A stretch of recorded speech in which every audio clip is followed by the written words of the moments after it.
2024 का रण कितना ज्यादा भीषण होने वाला है। तमाम नेताओं की बातें आपने सुन ली हैं। मोदी को हराना है, इस वजह से एकजुटता ही पैमाना है। कन्याकुमारी से कश्मीर तक के तमाम नेताओं की मौजूदगी में यहां पर दम भरा गया, फॉर्मूला अपनाया गया और अब अगले महीने होनी है बड़ी बैठक शिमला में, जिसके जरिए ये तय किया जाएगा कि आखिर वो कौन कौन से बड़े नेता रहेंगे जो नेतृत्व करेंगे इस गठबंधन का।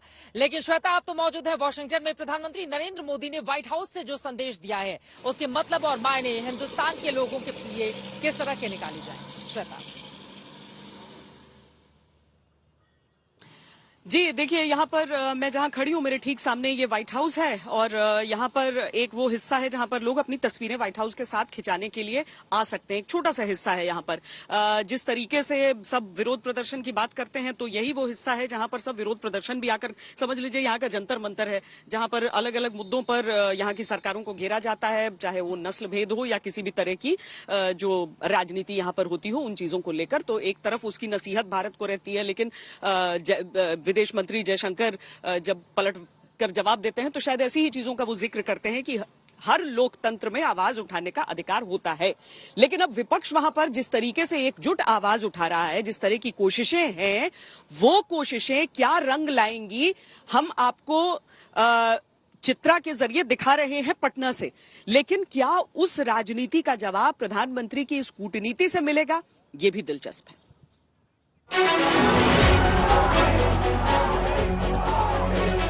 व्हाइट हाउस की बालकनी में खड़े होकर यकीनन पीएम मोदी दूर तक देख भी रहे होंगे और दूर की सोच भी रहे होंगे, क्योंकि पीएम मोदी अपनी कूटनीति का डंका बजाकर 2024 से पहले ये दिखाने की पूरी कोशिश कर रहे हैं कि अब वो वर्ल्ड लीडर बन चुके हैं और अमेरिका जैसा सुपर पावर देश उनका राजकीय सम्मान कर रहा है।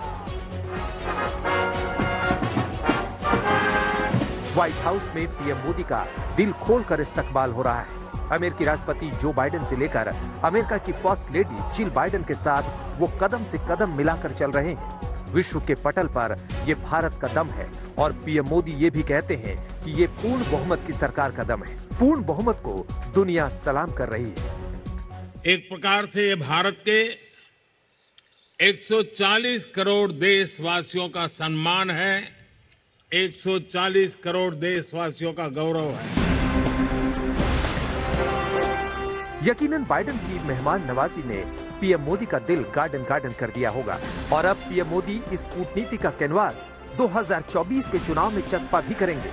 अमेरिका में खड़े होकर पीएम मोदी न सिर्फ अमेरिका बल्कि पूरी दुनिया से लेकर भारत तक अपना क्लियर मैसेज देना चाहते हैं और मैसेज ये कि मोदी सरकार सबका साथ, सबका विकास, सबका विश्वास, सबका प्रयास वाले नारे पर चल रही है। 4 मिलियन से अधिक भारत सबका साथ, सबका विकास, सबका विश्वास, सबका प्रयास, उन मूलभूत सिद्धांतों को लेकर के, और इसलिए हम चलते हैं। और मोदी अपना मैसेज भारत में एकजुट हो रहे विपक्ष तक भी क्लियर कट पहुंचा रहे हैं। वो विपक्ष जो उन पर सवाल खड़े कर रहा है।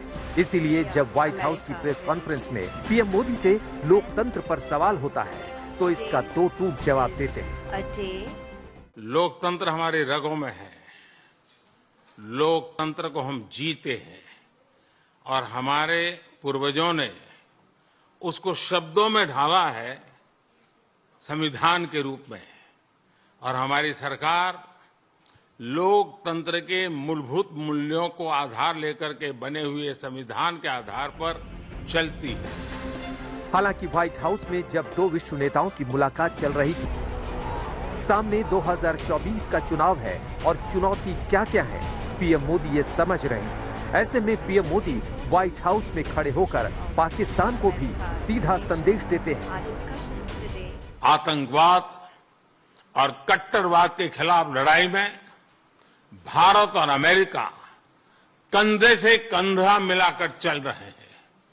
हम सहमत हैं कि क्रॉस बॉर्डर टेररिज्म को समाप्त करने के लिए ठोस कार्रवाई आवश्यक है। व्हाइट हाउस में जिस तरह से पीएम मोदी का ग्रैंड वेलकम हुआ है, उससे दुनिया में पीएम मोदी की इमेज बिल्डिंग भी तगड़ी हुई है। लिहाजा मोदी अमेरिका से न सिर्फ भारत के ताकतवर होने का ऐलान कर रहे हैं, बल्कि ये भी बता रहे हैं कि वर्ल्ड लीडर होने का मतलब क्या है और एक विश्व नेता की हैसियत से वो रूस यूक्रेन पर अपनी राय रखते हैं।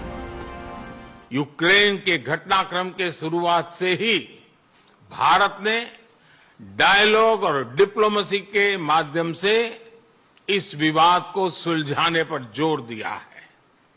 हम शांति की बहाली के लिए हर संभव योगदान देने के लिए पूरी तरह से तैयार हैं। व्हाइट हाउस के दरवाजे आम भारतीयों के लिए खुलवाकर पीएम मोदी ये भी बता देना चाहते हैं 140 करोड़ लोगों ने उन्हें पूर्ण बहुमत देकर जिस मुकाम तक पहुंचाया है, अब वो उस जनता का सम्मान करते हैं। आज तक ब्यूरो।